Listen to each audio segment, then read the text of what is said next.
right, here we go. The second part of the Dodge Dakota bumper. Spraying a little activator on it, courtesy of Jessie. There she goes, nice and even. I mean, tell me how many women can do this? Not many.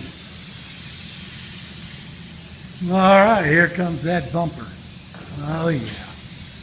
First dip was perfect. That whole area up there? Yeah. I need to make the front match. We'll have to move over here. Well, I don't look over there. You need to hear that. All right. Good? A lot of discussion. There we go. Going in the water. Oh my gosh, it looks like it's a perfect dip. Another perfect dip by the dip man himself. Hopefully don't get splashed. Oh yeah.